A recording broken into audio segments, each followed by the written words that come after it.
안녕하세요. 저는 건국대학교 병원 정신건강의학과에서 근무하는 전홍준이라고 합니다. 오늘 여러분들께 이렇게 여러분들 앞에서 발표할 기회를 갖게 되어서 참 영광으로 생각하고요. 오늘 제가 드릴 말씀은 정신과에서 알아야 할 치매의 모든 것이란 주제로 특히 치매의 정신행동 증상에 초점을 맞춰서 한 40분 정도 말씀을 드리겠습니다.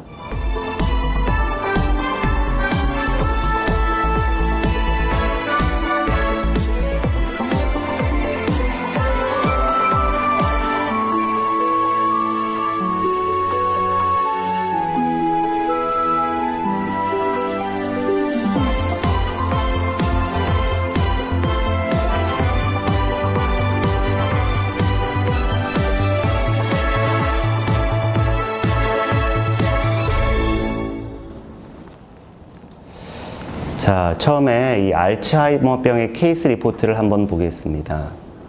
여자 환자분을 묘사하고 있는데요. 제가 한번 읽어보겠습니다. 처음에 그녀는 남편을 의심하였고 점진적으로 기억력과 지적 능력이 저하되더니 후에는 소리를 지르고 환각 증상을 보이며 파괴적인 행동을 하였다. 당시에 신경학적인 이상 소견은 관찰되지 않았다. 네, 이거는 알로이스 알츠하이머가 1907년도에 발표한 증례입니다. 여기서 환자는 부정망상, 피해망상, 인지기능 저하, 소리지름, 환청, 파괴적 행동과 같은 정신행동 증상을 보였습니다. 치매는 이전에 비해서 기억력을 포함한 여러 인지기능이 저하되어 일상생활 수행에 장애가 발생하는 상태를 곧 치매라고 하고, 이런 정신행동 문제가 흔히 나타나는 것이 치매의 특징이 되겠습니다. 이 뇌의 이상으로 생기고 가역적 원인, 비가역적 원인 등 다양한 원인으로 발생하는 것이 또 하나의 특징이고요. 시간에 따라서 진행되지만 원인에 따라서 그 경과가 매우 다양합니다. 치매의 증상은 흔히 이렇게 A, B, C로 말할 수가 있습니다. 제일 먼저 생기는 것은 C, 코그니션, 즉 인지기능의 장애입니다. 기억 및 학습 능력, 집행기능, 복합주의력, 언어 능력, 지각 및 운동 능력, 사회적 인지 능력, 판단력, 문제 해결 능력 등 이런 인지기능이 먼저 떨어지기 시작하면서 이로 인한 일상기능, Activities of Daily Living이 예를 들어 돈 관리, 세탁, 장보기, 전화, 거동 이런 것에 문제가 생기기 시작합니다. 그래서 치매를 진단할 때는 이 C하고 A만 있으면 치매가 되겠습니다. 정의상. 하지만 이 B가 사실은 C하고 A 못지않은 굉장히 중요한 증상이 되겠고 임상적인 관심이 됩니다. 치매 진단 기준을 보면은 치매는 처음에는 이 프리클리니컬 스테이지, 그러니까 전임상 단계에서 시작을 해서 마일드 코그니티브 임페어먼트, 경도 인지 장애를 거쳐서 임상적으로 진행이 되는 클리니컬 디멘시아가 진단이 되고, 여기서도 이제 마일드, 모더레이트, 시비어로 나누게 됩니다. 예전에는 이렇게 클리니컬 디멘시아 수준이 돼야 알츠하이머스 디멘시아를 진단했었는데, 이제 2011년도에 새로 바뀐 NIA-AA 알츠하이머스 디지즈 진단 기준에 따르면은 이제 프리클리니컬 스테이지부터 알츠하이머스 디지즈로 진단할 수 있도록 하고 있습니다.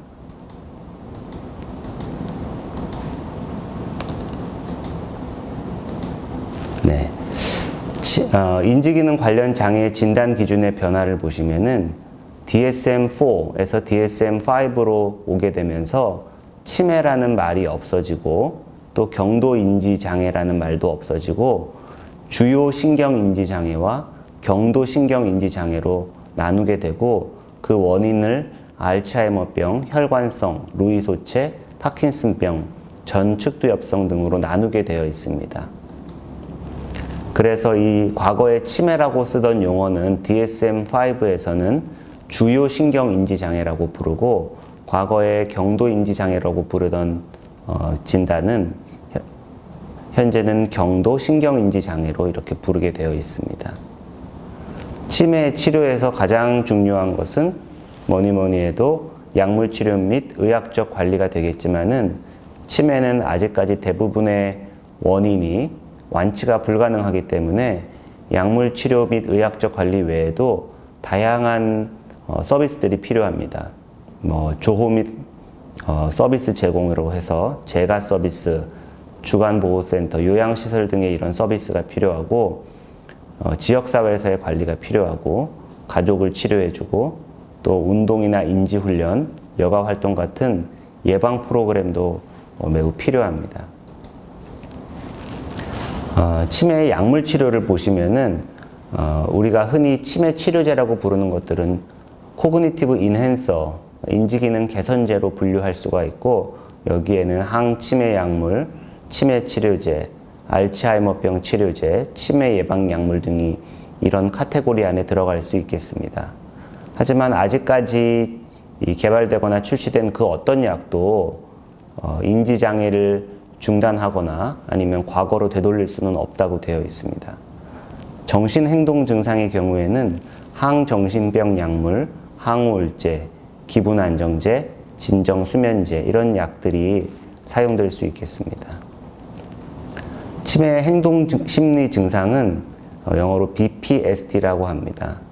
Behavioral and Psychological Symptoms of Dementia, BPSD라고 하는데 다양한 이 정서 행동 증상들이 여기에 포함됩니다.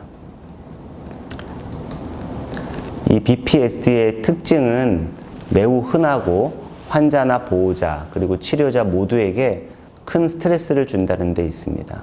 굉장히 지속되고 시간 경과에 따라 기복 및 변화가 있고 재발이 흔하고 치료 없이 사라지기도 합니다.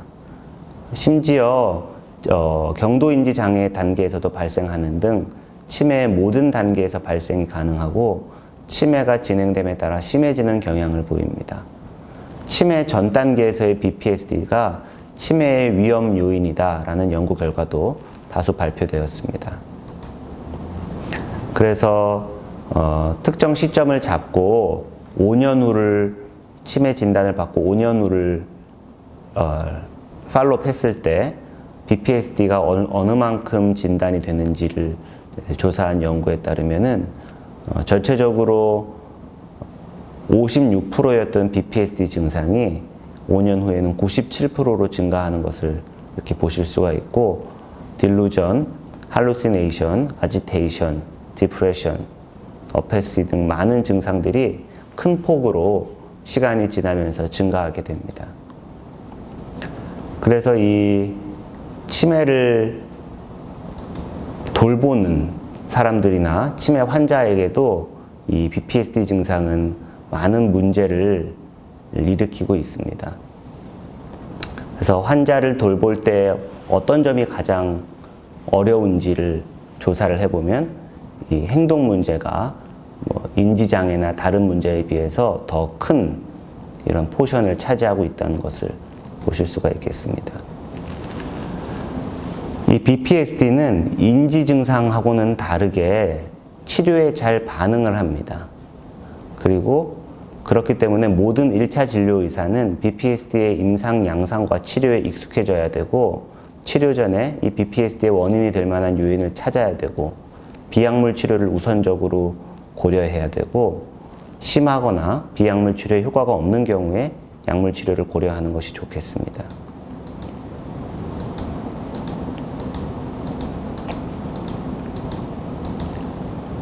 그래서 어떤 환자가 인지기능 손상과 정신행동 문제를 보일 때는 환자가 치매인지 아니면 치매하고 유사한 선망이나 우울증인지 이런 치매 유사 상태인지 감별을 해야 되고 치매라고 진단이 되면은 회복 가능한 치매를 우선 배제해야 되고 회복 가능한 치매를 배제한 이후에는 치매의 원인 질환을 감별하려는 노력이 필요하겠습니다.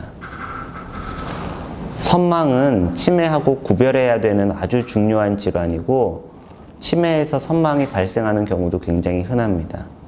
선망은 대사성 질환이나 감염, 약물, 영양실조나 탈수 등에 의해서 생기는데 이러한 원인을 교정하면 증상들이 쉽게 호전된다는 측면에서 치매와는 차이가 있다고 할 수 있겠고, 급작스럽게 발병해서 변동이 심하고 주의력과 관련된 문제가 생기고 의식과 관련된 증상들이 생기는 것이 선망과 치매의 다른 점이 되겠습니다. 여기에는 흔한 BPSD를 행동 증상하고 심리적 증상으로 나누어서 보여준 표인데요. 이것은 일단 참고를 좀 해보시면 좋겠습니다. 제일 흔한 증상 중에 하나는 망상입니다. 편집망상이나 피해망상이 가장 흔하고 치매 환자들이 보이는 공격성의 중요한 원인이 됩니다. 치매에서 발생하는 전형적인 망상들은 사람들이 자신의 물건을 훔쳐간다. 대부분은 본인이 물건을 어디에 둔 다음에 그 위치를 기억하지 못하기 때문에 이제 본인과 가까운 누군가가 아마 훔쳐갔을 것이다. 며느리가 훔쳐갔다. 요양보호사가 훔쳐갔다. 이런 식으로 의심을 하게 되고 집이 자신의 집이 아니고 배우자나 부양자가 진짜가 아니고 그 사람을 흉내낸 다른 사람일 것이다. 이런 망상. 배우자가 외도한다는 그런 질투망상. 이런 것들이 전형적인 망상이 되겠습니다. 치매에서는 환시도 굉장히 흔합니다. 돌아가신 아버지가 문간에 서성거리는 것이 보인다. 애들이 실제로 왔다 갔지 않았는데 왔다 갔다. 환시가 제일 흔하고 그 다음에 환청이 흔하고 착각은 망상과 관련되어 있는 경우가 굉장히 흔하다고 할 수 있겠습니다. 우울 증상도 매우 흔합니다. 특히 치매 초기부터 본인의 인지 저하를 좀 인식하고 예전만 활동할 수 없다는 것을 좀 자각하게 되면서 우울 증상이 시작돼서 치매가 진행됨에 따라서 의사소통의 문제로 파악하기 힘든 그런 증상들이 생깁니다. 깊은 우울 기분이나 더 이상 재미가 없고 자기가 무가치한 사람이 된다는 것, 이런 것들이 우울증의 중요한 특징입니다. 근데 우울증은 치매의 중요한 부대 증상이면서 또 치매와 감별해야 되는 그런 원인이기도 합니다. 그런 경우를 가성치매라고 하는데요. 이것은 무슨 뜻이냐면은 우울증이 굉장히 심할 때에는 환자가 상당한 수준의 인지 저하를 호소를 합니다. 하지만 이런 경우에는 항우울 치료를 적절하게 하면 우울 증상이 회복되면서 인지 기능이 100% 회복된다는 것이 치매하고 다른 점이고, 그래서 이를 가성치매라고 합니다. 어패시는 무슨 뜻이냐면 이제 흔히 표정이 없고 말에 이런 고저, 억양이 없고 정서적 반응이 없고 자발성이 감소하는 것. 그러니까 약간 몸이 건조해지고 무색무취해지는 거죠. 약간 느낌이. 이런 증상들을 어패시라고 하는데, 이 사회적인 상호작용에서 어패시로 인해서 많은 문제가 발생됩니다. 우울증하고 비슷해 보이지만 이런 분들은 아까 말씀드린 우울감이나 즐거움, 흥미의 상실, 무가치감 같은 것을 호소하지 않는다는 것이 우울증하고의 차이가 되겠고, 어패시는 치매 초기부터 생겨서 이것이 치매가 발전되는 주요한 리스크 팩터다, 이렇게 보고한 논문들이 수차례 있었습니다.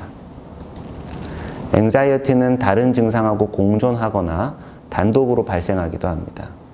이전에는 걱정을 하지 않았던 일, 재정 상태나 건강에 대한 걱정을 하면서 불안이 발생하고 공포증의 양상으로도 발생을 합니다.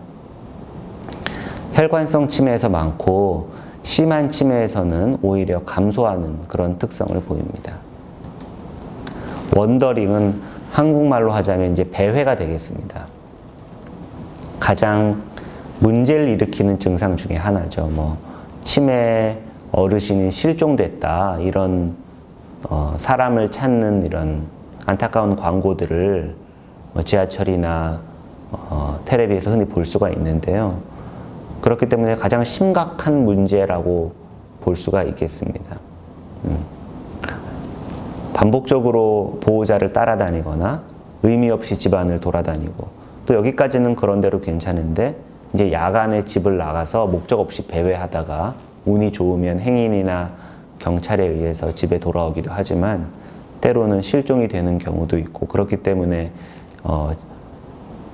이 치매지원센터 등에서 뭐 실종 방지 팔찌 등 여러 가지 서비스 제공을 해드리고 있습니다. 아지테이션은 심한 초조 증상을 보이는 것을 아지테이션이라고 하고, 아지테이션이 심해질 때는 공격성을 드러내기도 하고 공격적인 행동, 공격적인 언어 이런 것들로 표현이 되기도 합니다. 이제 이거는 치료에 대한 저항감, 이건 아지테이션이랑은 좀 다른 양상인데 본인이 치매라는 것을 잘 인식하고 받아들이지 못하면서 모든 종류의 치료 및 도움을 거부하는 것을 이 치료에 대한 저항이라고 부릅니다.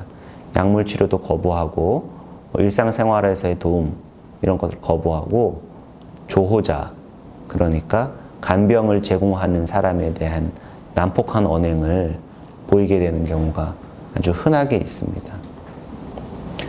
또 성적인 행동, 저희 아버지가, 저희 어머니가 연세가 70이 넘었는데 과거하고 다르게 지나치게 성적으로 집착하는 행동을 보여서 매우 곤란합니다. 이렇게 오시는 보호자들이 실제로 꽤 많습니다.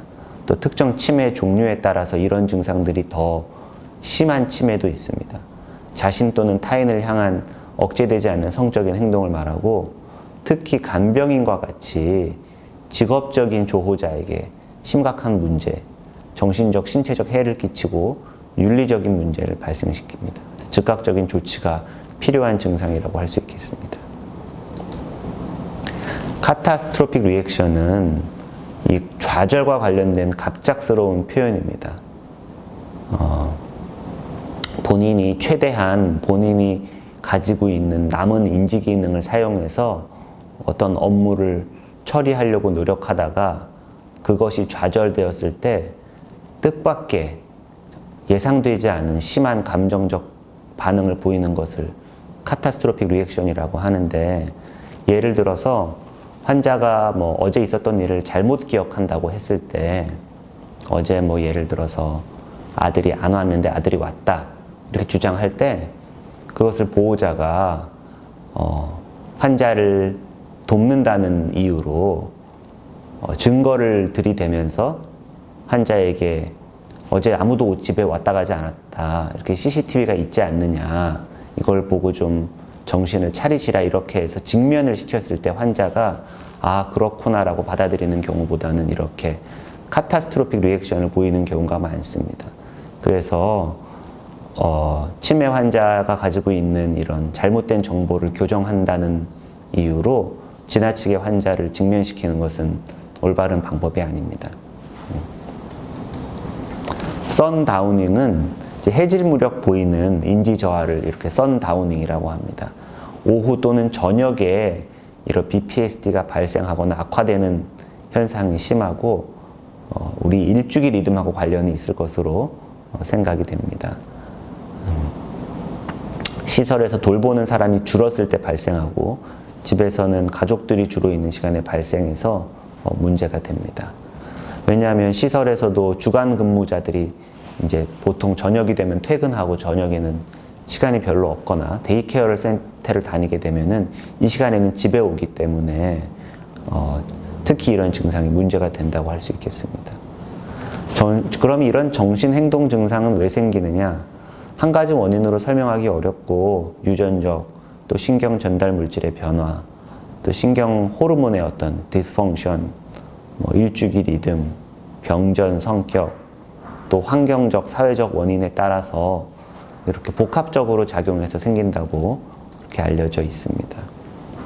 신체적으로 많이 불편하거나, 또 약물이 과도하게 투약되거나, 너무 심한 자극이 있거나, 전혀 자극이 주어지지 않거나, 주위 상황이 익숙하지 않거나, 또 원하는 것을 하지 못하거나, 의사소통이 원활하지 않은 경우에 이런 정신행동 증상이 잘 유발됩니다.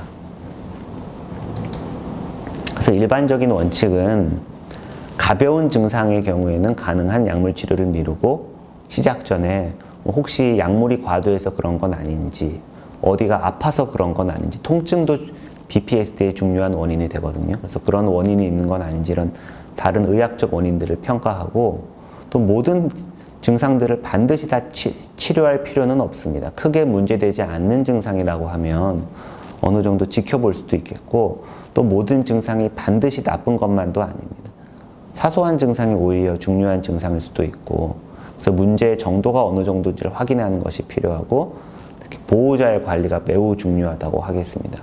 왜냐하면 보호자가 이런 인지 저하는 대부분 받아들입니다. 뭐 치매가 그런 병이라고 생각하기 때문에, 하지만 이런 BPSD를 받아들이지 못해서 보호자도 우울증이 생기고 여러 가지 적응에 어려움을 겪는 경우가 아주 흔하게 있습니다. 그래서 뭐 일반 의학적 원인의 경우, 예를 들어서 통증 같은 게 여기에 해당이 되겠죠. 의학적인 개입을 하고, 선망인 경우에는 기저의 원인을 치료하고, 환경적 요인이 있는 경우에는 조용하고 안정된 환경을 유지할 수 있도록 하고, 뚜렷한 정신과적 증상을 보이는 경우에는 약물 치료를 좀 고려해 볼 수가 있겠습니다. 비약물 치료는 이제 환경 개입입니다. 거주 공간의 물리적 환경을 조정합니다. 안전을 확보하고 본인이 거주하던 친밀한 분위기를 유지할 수 있게 해줍니다. 예를 들어서 뭐 시설에 입소하게 되었다 하더라도 집에서 사용하던 램프, 시계, 베개, 액자, 달력 같은 걸 제공함으로써 친밀한 분위기를 유지할 수 있도록 해주고, 특히 이 일주기 리듬이 매우 중요합니다. 낮에 잘 자고 밤에 활동하지 않고, 아니 낮에 잘 활동하고 거꾸로 밤에 잘 잠잘 수 있도록 환자를 케어하는 것이 굉장히 중요하고, 야간에 소음이나 조명을 최소화해야겠습니다. 그리고 시력이 떨어지거나 청력이 떨어지는 경우에도 이 BPSD가 잘 생기기 때문에 청력이 떨어지면 보청기를 좀 제공한다든지 이런 치료가 필요하겠습니다. 우울증 같은 경우에는 환자가 즐거워하는 행동을 제시하고, 초조하고 공격성을 보일 경우에는 뭐 음악, 비디오, 마사지, 신체적 접촉 등이 도움이 될 수 있습니다. 배회의 경우에는 안전장치가 필요하다고 할 수 있겠습니다. 개별화된 비약물 치료법에는 뭐 액티비티, 레크레이션, 아로마 세라피, 패밀리 테이프 리코딩, 뮤직 앤 사운드, 원투원 인터액션, 피지컬 액티비티 등이 잘 알려진 치료 방법입니다. 약물 치료 시의 원칙은 이제 비약물 치료를 했을 때 충분한 효과를 보이지 않는 경우에는 약물 치료를 하고, 부작용 및 효과를 고려하고 근거를 가지고 약물을 선택해야겠습니다. 중요한 거는 이 노인 환자의 경우에는 일반 성인 환자의 한 절반 정도의 약물로 시작하는 것이 좋겠고, 특히 치매가 없는 사람에 비해서도 더 낮은 용량으로 시작하는 것이 좋고, 가급적 단일 약물로 치료할 수 있도록 노력하는 것이 좋겠고, 부작용을 자주 점검할 필요가 있겠습니다. 그래서 뭐 여러 가지 이 약물들이 있는데 하나씩 이렇게 설명을 좀 드려보겠습니다. 가장 흔히 사용되는 약이 이 항정신병 약제입니다. 리스페리돈이나 올란자핀, 아리피프라졸, 쿠에티아핀 같은 약물들이 여기에 해당이 되는데, 공격성이나 난폭한 행동, 또 환청이나 망상 같은 정신병적인 증상, 적대감 등의 효과를 보이고요. 부작용에는 추체외로 증상, 그러니까 파킨슨 증상을 말하는 겁니다. 그리고 기립성 저혈압, 항콜린성 부작용 등이 있을 수 있고, 장기간 사용하게 되면은 인지저하 및 뇌혈관 질환과 연관이 있을 수 있다고 합니다. 최근에는 비전형적 항정신병 약제가 개발되어서 널리 사용되고 있기 때문에 과거에 비하면 추체외로 증상이나 기립성 저혈압과 같은 증상들이 다소 개선이 되었습니다. 항우울제는 특히 우울 증상, 우울과 관련된 초조, 과민성, 감정의 기복을 보일 때 효과가 좋고, 공격성이나 불안, 수면각성 주기장애가 있는 경우에도 항우울제를 써볼 수 있겠습니다.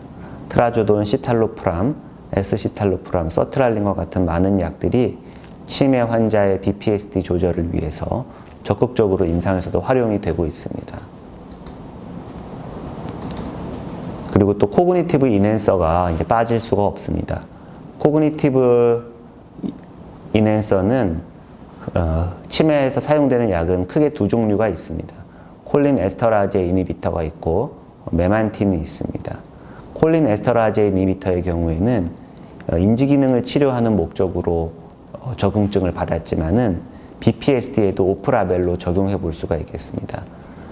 BPSD의 콜린 에스터라제 이니비터가 뚜렷하게 효과적이라는 임상시험이 3개가 있었습니다.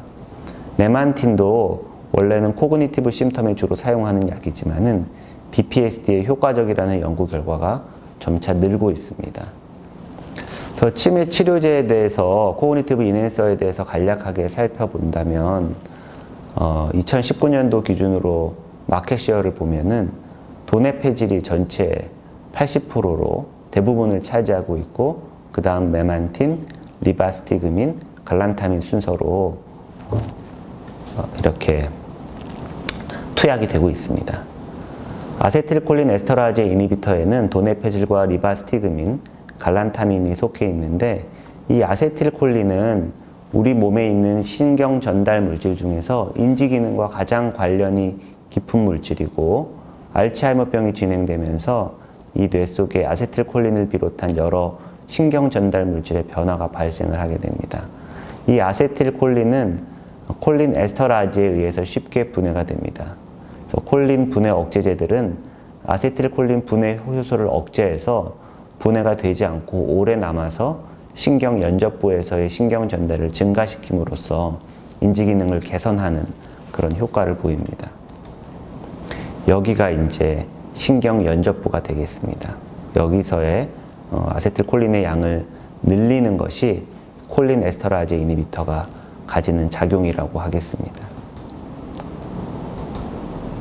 부작용 중에 흔한 부작용으로는 구역, 설사, 체중 감소, 어지러움, 근육 경련과 같은 부작용이 있습니다. 도네페질이 아까 보여드린 것처럼 가장 높은 마켓시어를 보이고 있는데 이 삼진에서도 뉴토인이라는 제품으로 출시가 되고 있고 에자이라는 회사에서도 이제 오리지널 약품으로 아리세트라는 약이 출시가 되고 있고 동일하게 5ml, 10ml, 23ml 다 출시가 되어 있고 구강 붕해정이 또 5ml, 10ml짜리가 있습니다. 그래서 5ml, 10ml는 경도의 알츠하이머병 치매 증상에서 치료를 하고 23ml는 중등도에서 중증의 알츠하이머형 치매 증상의 치료에 활용이 됩니다. 하루에 이제 5mg씩 취침 전에 투여하고 임상적인 반응을 평가한 후에 10ml까지 증량이 가능하고 최소 3개월 동안 10ml를 복용한 환자에게 23mg을 적응증에 맞춰서 투여해 볼 수 있겠습니다. 주요 이상 반응으로는 오심, 설사, 감염, 두통, 피로, 어지러움 등이 있고 드물게 섬액과 같은 다소 좀 심각한 부작용도 보일 수가 있겠습니다. 가장 많이 사용되고 있고 그렇기 때문에 가장 입증된 약이라고 할 수 있겠고 다른 약들에 비한 장점은 모든 단계의 알츠하이머 치매 환자에서 적용이 가능하고 또 반감기가 길기 때문에 하루에 한 번만 투여가 가능합니다. 예를 들어서 갈란타민이나 리바스크민 같은 약들은 MMSE 기준으로 10점보다 아래가 되면 더 이상 사용할 수 없게 되어 있는데 이 도네페질의 경우에는 0점부터 23점 사이를 전부 다 커버하게 되어 있습니다.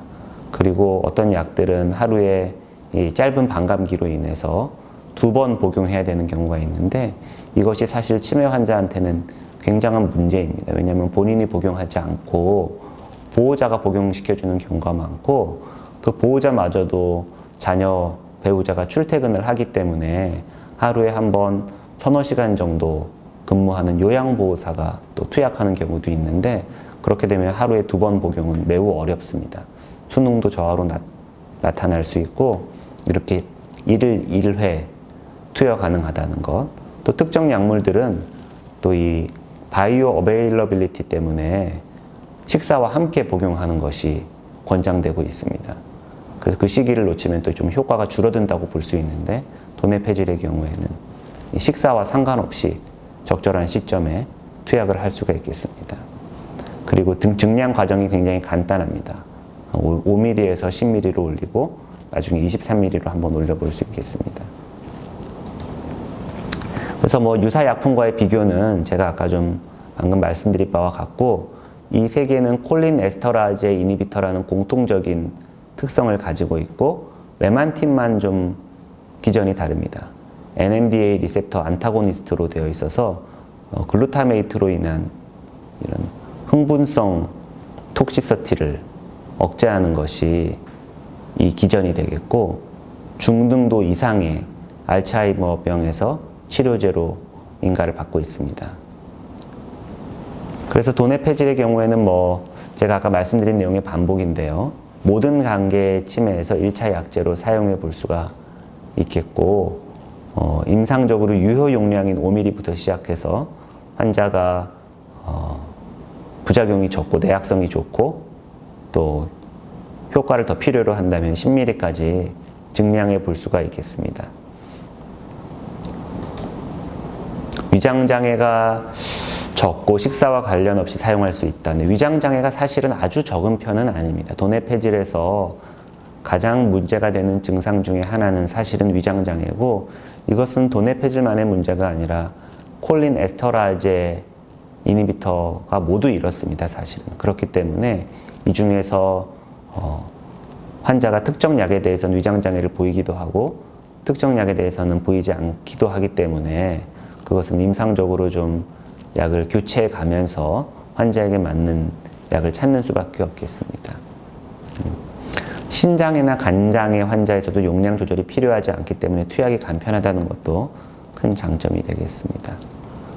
네, 이것은 제가 지금까지 말씀드린 이 약물 비교를 간단히 표로 요약해 놓은 것입니다. 그래서 이 경증 및 중등도 알츠하이머 치매에서 도네페질이 얼마나 효과가 있었는지를 테스트한 임상 시험이 있었는데요. 얼리 스테이지 알츠하이머 환자 153명을 24주간 동안 다기관, 무작위, 이중맹검, 위약대조 임상 시험을 했었습니다. 도네페질 투여군 96명, 위약군 57명이었고 첫 6주간 5mg을 유지하다가 이후에 10mg으로 증량했고, 아다스코그 스코어라는 이 스케일로 알츠하이머병 환자에서의 인지기능 영역을 측정하였습니다. 이것이 이제 도네페질 그룹이고 밑에 있는 것이 플라세보 그룹인데, 시간이 지나면서 6주를 기점으로 해서 이렇게 확연한 차이를 보이는 것을 보실 수가 있습니다. 그리고 중증의 알츠하이머 치매, 이 연구에서는 MMSE 점수를 10점 이하로 기준을 잡아서 중증을 분류했는데요.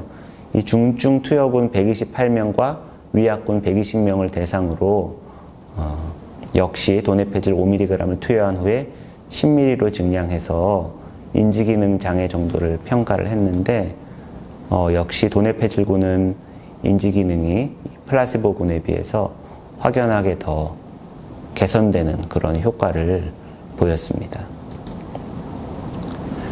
그래서 도네페질은 치매 치료제 중에 가장 넓은 적응증을 가지는 제제로 알츠하이머 치매의 모든 단계에서 1차 약제로 사용할 수가 있고, 복용이 간편하고 식사와 관계없이 사용할 수 있기 때문에 복약 순응도가 매우 높습니다. 그리고 복잡한 용량 조절의 과정이 필요하지 않고 신장애나 간장애 환자에서도 용량을 조절할 필요가 없어서 투약이 매우 간편합니다. 보험 인정 기준을 보시면 보험 인정 기준에서는 MMSE가 26점 이하면서 CDR 1에서 3, GDS 3에서 7점인 경우에 인정을 해주고 있는데 1년에 한 번씩은 재평가를 해야 됩니다. 근데 재평가를 할 때 26점이 넘어가더라도 약은 계속 유지할 수 있습니다. 즉 MMSE가 24점인 환자에서 투약을 시작했는데 1년 후에 증상 개선 효과가 있어서 27점이 되더라도 여전히 투약은 인정됩니다. 23mg의 경우에는 조금 인정 기준이 다릅니다. 중등도 및 중증의 알츠하이머 치매를 대상으로 적응증을 받았기 때문에 MMSE가 20점 이하여야 되고 CDR은 2 이상, GDS는 4 이상이어야 합니다.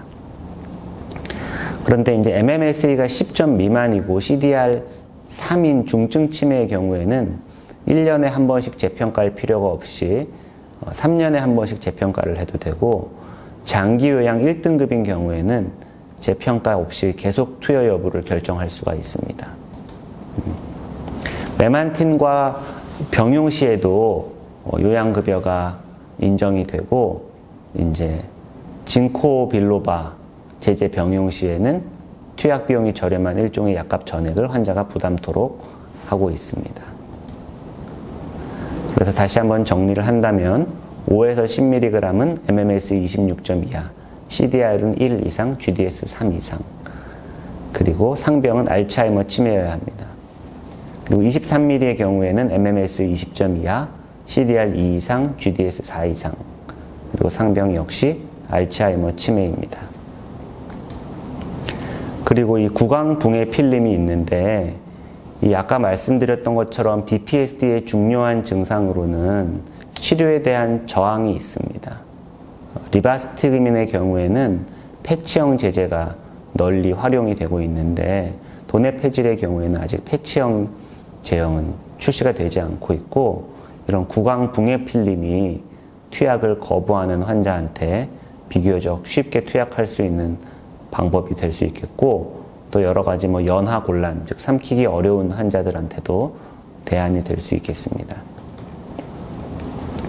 항정간제는 자료가 좀 부족하지만 BPSD 환자에서 안티사이코틱스의 유용한 대체 약물로 가능하고, 카바바제핀이라는 약이 가장 근거를 많이 확보하고 있고, 공격성이나 심한 초조 증상, 조증 사파와 같은 증상들에서 사용이 되고 있습니다. 그리고 항불안제의 경우에는 불안이나 긴장, 과민성, 초조 등에 대한 치료제로 사용이 되고 있는데, 벤조디아제핀계 약물이 주로 사용되고 있기 때문에 과도한 진정이나 보행장애, 혼란, 낙상, 탈억제와 같은 부작용이 상당히 있기 때문에 노인 환자에서 쓸 때 주의를 많이 기울여야 합니다. 의존성 또한 있기 때문에 가능한 최소한 용량으로 사용하고 4에서 6주 후에 점진적으로 감량해서 중단하는 것이 좋겠습니다. 그 밖에도 리튬이나 베타블로커, 마약성 진통제, 멜라토닌, 그리고 수면제와 같은 약들이 이 치매 환자의 BPSD 치료를 위해서 사용되고 있습니다. 그래서 요약을 해보면 MPS는 이제 이 BPSD랑 같은 의미로 볼 수 있겠습니다. Neuropsychological Symptom이라는 뜻인데요. 이런 MPS를 치료하기 전에 치매와 같은 양상은 신경퇴행성 질환뿐 아니라 우울증, 약물남용 또는 신체적 상태와 관련된 선망 등으로 발생이 가능하다는 점을 고려해야겠습니다. 치매에서 이런 MPS는 매우 흔하고 인지 증상보다 효과적으로 치료가 가능합니다. 그리고 비약물적인 치료를 우선적으로 시행하는 것이 좋겠고, 약물 치료를 할 때는 일반 환자보다 더 취약한 노인 환자이자 치매 환자라는 점을 반드시 고려하는 점이 좋겠습니다. 네, 이상입니다. 감사합니다.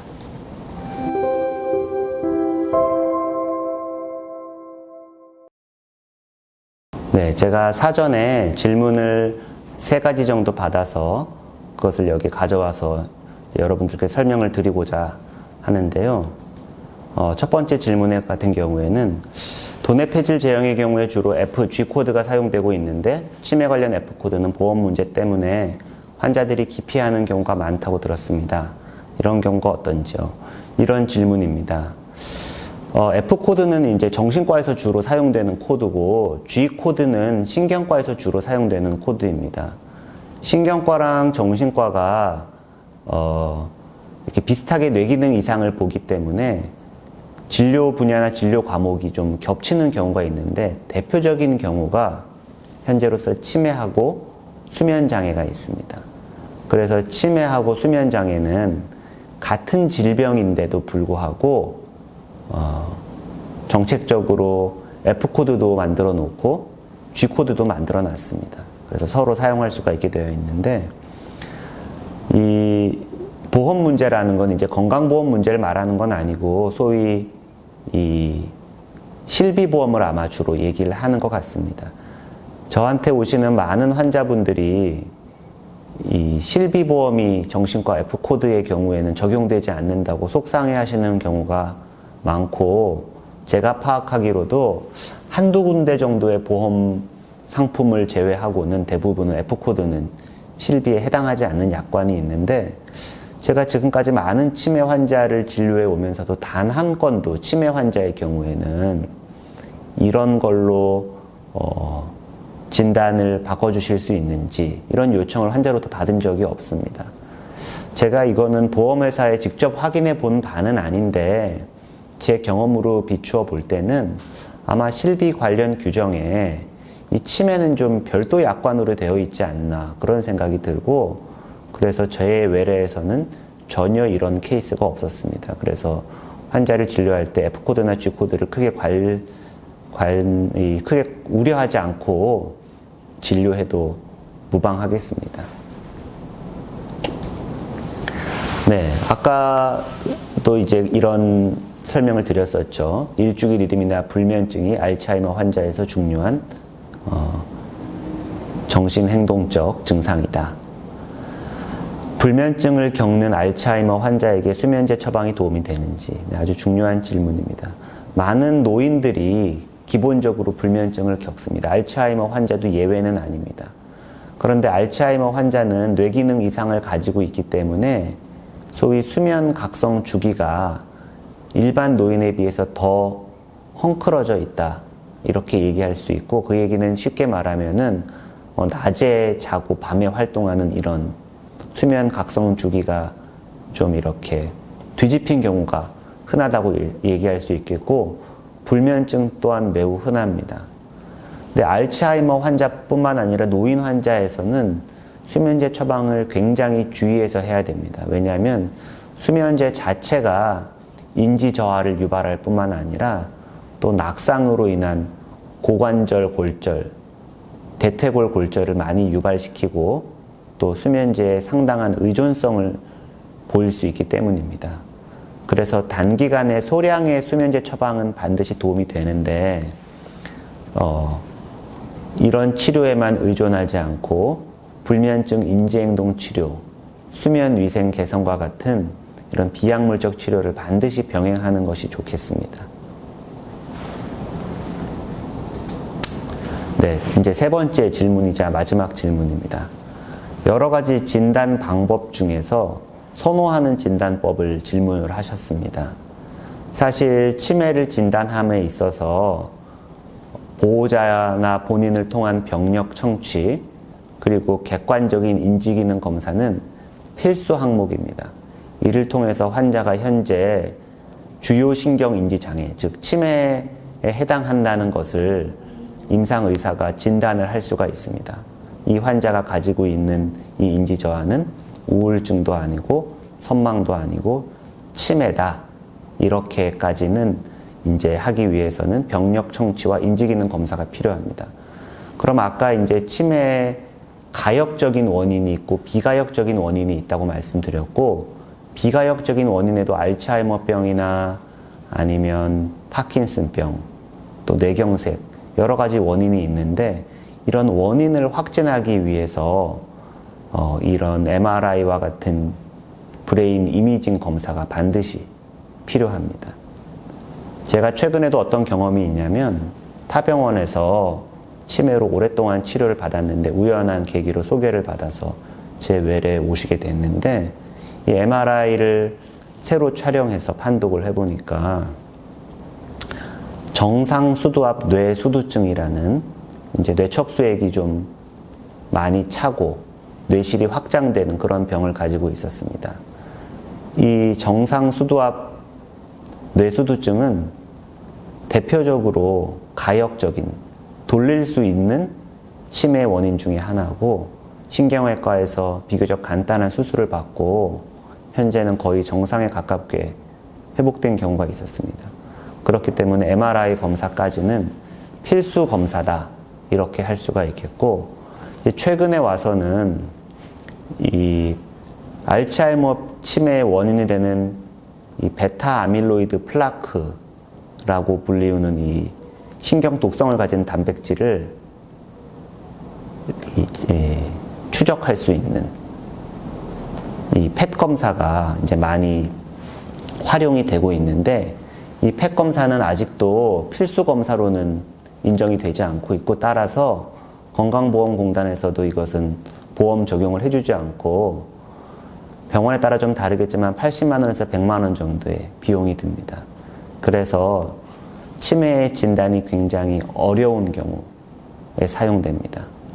환자가 MRI 검사를 했는데, 예를 들어서 이 뇌위축 소견이 약간 보이고, 또 이 백질 변화도 약간 있고, 이 환자가 보이는 인지 저하가 이 백질 변화 때문인지 아니면 뇌위축 때문인지 굉장히 중요하죠. 왜냐하면 혈관성 치매에서는 이 콜린 에스터라제 이니비터가 적응이 안 되기 때문에 알츠하이머병이 있는지 없는지를 이렇게 밝히는 것은 매우 중요합니다. 이렇게 MRI를 통한 진단이 명확하지 않을 때 저는 PET-CT를 촬영하는 것을 선호합니다.